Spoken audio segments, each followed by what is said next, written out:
Hey, it's me again, Angela, here to talk to you guys about my gastric bypass surgery that I had in November 2018 and some of the changes that I've experienced just kind of walking this journey since November. It's been about 9 months since I had my gastric bypass surgery, and I had the Roux-en-Y surgery, the RNY, where a little piece of my stomach is disconnected from the bigger piece of the stomach, and so I have this thing that you'll hear me refer to as my pouch. It's about the size of my thumb, where your stomachs, if you haven't had the surgery, are about the size of your fist. So huge difference, and there's also some rerouting of intestines that occurred. So everything's a little bit different for me inside, but by and large, I still have all the same needs. I'm still trying to deal with all the same things I was dealing with before I had this surgery. I've lost almost 90 pounds since November, and I feel great. I don't regret the surgery at all. The only time I ever felt regret for having the surgery was like a couple days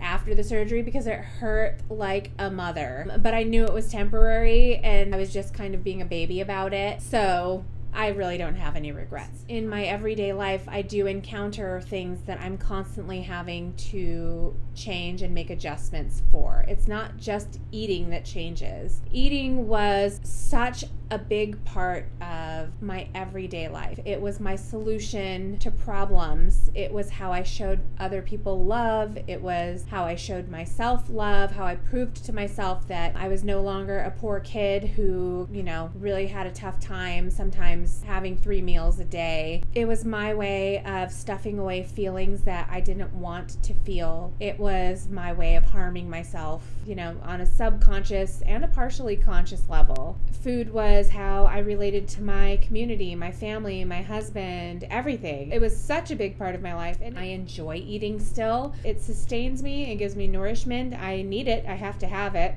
But everything is different. And what I mean by that is today, for example, many of my interactions with people today resulted in me feeling stress. I felt so sensitive. After having this surgery, I couldn't just go down to the coffee cart and get a chocolate chip muffin, which is like my fave. Or I couldn't go out to lunch today and treat myself to comfort food or to something really carby or something deep fried and delicious. I couldn't do any of that. And I realized that pretty quickly. As soon as I had the feeling of like, oh, I feel sad right now, chocolate. Like my brain instantly went there, right? Like, where's the candy? This other little voice inside was like, hey, it's not gonna work anymore. What are you gonna do instead? And so that's that moment where it's like, oh, nuts. I need to now spend the time trying to figure out what I really should have been doing all along. But now I have to actually figure it out because I have no other choice. Or I could just sit here and try and just feel sad all day and be miserable and not be productive. And that really wasn't an option for me. The first thing I tried was putting on some music. So I have a playlist on my iPhone that is called Current Faves. They're not my current faves. It's the current faves of my 3 little squirrels. So it's got like Disney princess songs, it's got 21 Pilots on it, it's got like some songs from Spider-Man and some other movie soundtracks, the Trolls soundtrack, which I actually think is excellent. So I put that on and shuffled it, and I was like, what I was trying to achieve with that was checking in with parts of my life that bring me joy and love and happiness and light. And I'm listening to this music and it's good, but because I was feeling like so victim-y today and so sensitive, I just ended up feeling sad. Like, oh my gosh, I wish I could be with my kids right now, but they're not with me. It made it a little bit worse. I wasn't going to give up on it because I am not a quitter. So I popped in my headphones, got up, and I went for a walk. And a couple of things I wanted to accomplish with this walk was, 1, get up, get moving, try and shift around the energy that you have in your body. Maybe you can physically expel some of these weird things that are kind of floating around inside of you. I don't know if that's how it works, but I did it. So I walked, I took the stairs up and down to get in and out of my building. I walked a couple of city blocks. Truth, I did end up at Starbucks. But when you pass 2 of them, how are you not going to stop? It was like 90 degrees outside, and I was walking around in slacks, a dress shirt, and heels. I'm going for it. If I'm going to walk, I'm going to walk hard. I'm going to walk fast. I'm going to feel the wind in my hair. I'm going to smell the smells, some of which are extremely unpleasant because I did walk down an alleyway.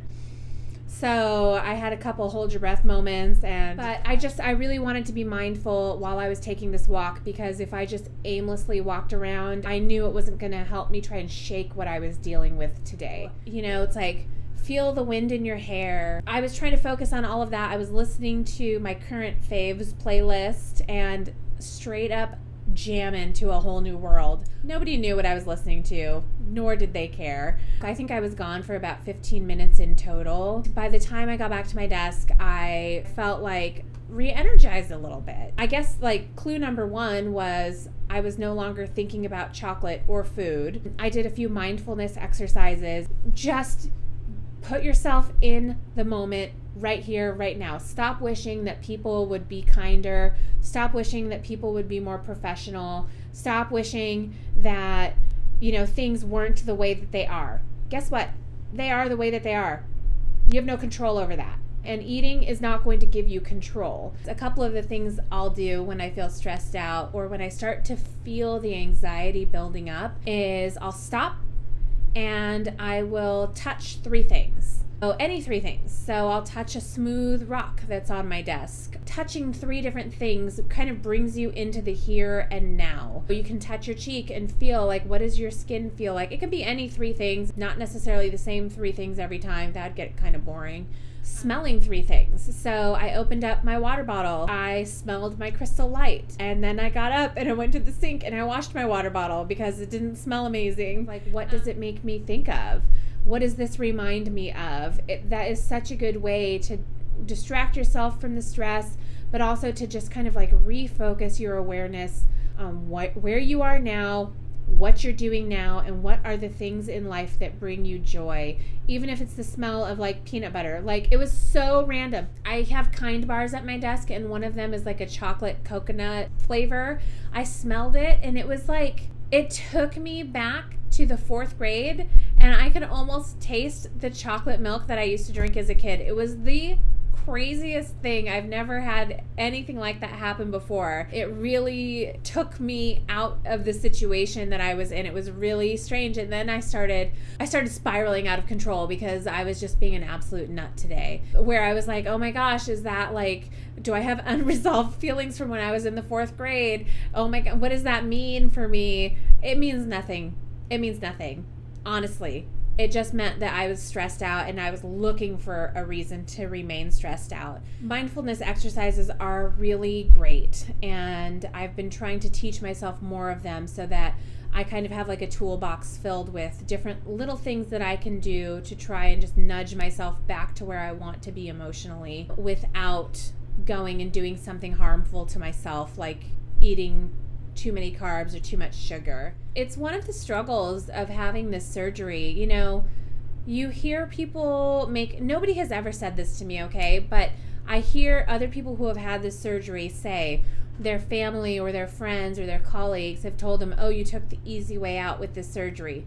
There is nothing about this surgery that's easy. It is, you are having to relearn everything that you knew before about yourself, like the stress stuff, having to find ways to actually, things that I should have learned a long time ago and should have been doing, and maybe if I had been doing them, I wouldn't have gotten to the weight that I had gotten to, and shoulda, woulda, coulda, I didn't know what I was doing, and so I ate. When you learn better, you do better. You're on this path of continuous improvement, but I'm here, I'm showing up, I'm trying new things. I am just trying to work it out, you guys, because I only really had one shot to lose this weight. And so the surgery is that reset button where it's like, okay, let's get all this excess weight off of you. Now you've got to keep it off. And what are you going to do differently? Because you cannot go back to the same patterns as before. Look where, you have to tell yourself, look where it got you. It got you on the surgery table. You're not doing this twice. This is a one-shot thing. And so you better be dedicated to it because it's not the easy way out. It's worth it. You are worth it. You are worthy. and you deserve to live a long, healthy life, you do have to know that in those moments where you're feeling stressed out, gotta find another way to deal with it. Anybody can do these things, right? You don't have to have had Roux-en-Y surgery to do mindfulness exercises or to meditate or to pray, to go for a walk. What the relationship is to my surgery here is that I couldn't eat. So I had to find another way or other ways to deal with the stress that I was feeling. My question for you is, what do you do to deal with stress? What creative ways have you come up with to deal with stress in your life? What healthy ways are you trying to overcome some of the things that you deal with on a day-to-day basis that you just cannot effectively resolve with food or drink? I really appreciate you guys hearing me out. If you like this video, hit the like button, subscribe to this channel. If you have any questions or comments, put them down below. I'll do everything I can to take a look at them and respond to them. If you have questions that, maybe I can make a video to respond to them. This was actually a video based off of a question that somebody had private messaged to me. I'm here to share what's in my heart with you all and to share my experiences with y'all. So if you have any questions, put them down below. And thanks for watching.